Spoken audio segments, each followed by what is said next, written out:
convient, monsieur. C'est parfait. Bonsoir à tous, bienvenue dans le journal de l'économie. Cette semaine, nous nous intéressons au secteur de la coiffure en Haute-Normandie. Vous avez rendez-vous au bac dans un instant.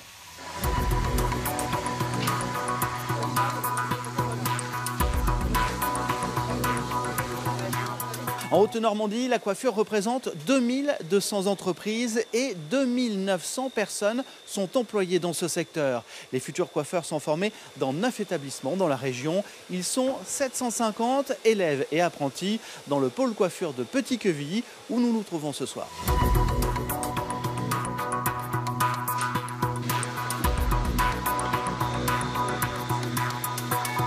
Je rejoins Univers Gilles Ménat, bonsoir. Bonsoir. Alors vous êtes directeur du centre de formation des apprentis. J'ai l'impression que le métier de coiffeur, il est vieux comme le monde. Est-ce qu'il a beaucoup changé, évolué? Alors oui, c'est un très très vieux métier, mais néanmoins, c'est un métier qui a évolué quand même durant ces dernières années, notamment en termes de communication et d'image. Donc il a permis de calquer un petit peu sur toutes les technologies nouvelles. Au niveau de l'enseignement, par exemple, on travaille sur le numérique. Et du côté des produits, est-ce qu'eux aussi, ils ont évolué? Oui, les produits ont évolué et ils évoluent encore, notamment, par exemple, aujourd'hui, on a l'exemple que je pourrais vous donner, c'est la coloration zéro, sans ammoniac. Donc, ça introduit aussi dans la coiffure une notion comme le développement durable, que nous reprenons bien sûr à notre compte dans les formations. Tous ces jeunes qui sont autour de nous sont donc des apprentis. Qu'est-ce que leur statut change par rapport à une formation plus scolaire? Alors, ils deviennent très vite autonomes, d'une part parce que cette formation leur permet d'être rémunérés, et surtout, c'est le temps passé en entreprise. Ils passent 75% du temps d'entreprise, donc le gros de la formation est assuré par les maîtres d'apprentissage. Nous venons en appui en termes de CFA, et donc c'est cette prise directe avec le monde du travail, avec la réalité de l'entreprise, qui est véritablement un atout considérable pour ces apprentis. Plus de la moitié des coiffeurs formés chaque année en Haute-Normandie sortent du pôle coiffure de Petit-Quevilly. 4% seulement sont des hommes. En 2013, la Fédération nationale de la coiffure vient tout juste d'emménager sur ce pôle. Et je rejoins son président régional, Christophe Doré. Bonsoir. Bonsoir. Alors, les habitudes de consommation ont beaucoup changé. Quelles sont les principales évolutions aujourd'hui ?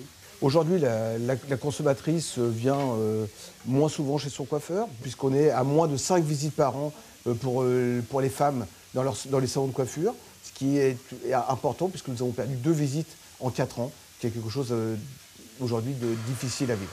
Et la grosse difficulté, c'est cette mutation économique que nous subissons, que nous vivons. Je ne parlerai pas de crise, je parlerai juste d'une mutation économique. On doit adapter le marché. Il existe plusieurs secteurs. Il y a le secteur du luxe, le haut de gamme, le secteur du moyenne gamme et aussi le low cost, qui sont aujourd'hui, je veux dire, bien ciblés dans leur cible de clients, de consommatrices, mais aussi, bien sûr, de la coiffure à domicile, qui fait partie du secteur marchand, et également des auto-entrepreneurs, où là, aujourd'hui, ça a été un vrai bouleversement, aujourd'hui, sur le plan économique de la coiffure. On dit parfois que c'est un secteur bouché. Il y a encore de l'emploi? 75% de nos jeunes sortant de nos établissements sont insérés, et sur le plan de l'emploi, on est sur une bonne tension. Merci beaucoup pour toutes ces précisions. Alors on l'a vu, le métier de coiffeur a beaucoup évolué, notamment avec l'usage des nouvelles technologies. Au CFA de Petit-Quevilly, tablettes et ordinateurs font désormais partie du quotidien des apprentis. On voit ça avec Virginie Ducroquet, Philippe Derouet et Bruno Delande. Prendre conscience que sous les cheveux, il y a quelqu'un. Un homme, une femme, avec son caractère et ses émotions. Le logiciel FaceDiag promet aux professionnels de la coiffure d'accéder à la personnalité de leurs clients afin de mieux les satisfaire. En priorité, tu décides plutôt avec les raisons ou tes émotions? Dans un salon laboratoire, les concepteurs ont analysé le comportement de milliers de personnes. À partir de leurs réactions, ils ont élaboré le logiciel qu'ils vendent aujourd'hui dans les salons de coiffure ou font découvrir, comme ici, aux élèves des centres de formation. Ok.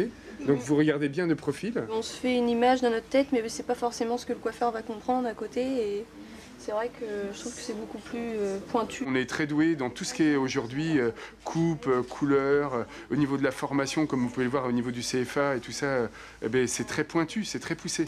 Mais souvent, on a laissé comment dire, la cliente de côté en tant que telle, en tant qu'humain. La morphologie du visage est analysée. Des questions personnelles sont posées. Marion est diagnostiquée féline capricieuse. J'ai vraiment été surprise parce que ça correspond vraiment... Ils ont tout trouvé, enfin, c'est magique, enfin, c'est la nouvelle technologie, quoi, mais c'est vraiment bien. Il n'y a pas le risque que ça uniformise les styles? Non, parce que c'est pas un outil qui vient remplacer en fait le coiffeur, c'est un outil qui vient en soutien pour le diagnostic, pour lui apporter vraiment des éléments concrets, un genre de référentiel qui va lui permettre ensuite d'appuyer ses conseils dessus. Donc ça, au contraire, libère sa créativité artistique. Les profils sont cocasses. Il y a des ingénues puritaines et aussi des perles tempétueuses. La technologie au service de la coiffure pour mieux se connaître, à suivre. Avant de vous quitter, je vous rappelle que vous pouvez retrouver le JDE sur notre site internet ainsi que les analyses de notre partenaire, le Journal des entreprises de Haute-Normandie. Très bonne semaine et à mardi prochain. C'est parfait, mademoiselle. Merci beaucoup.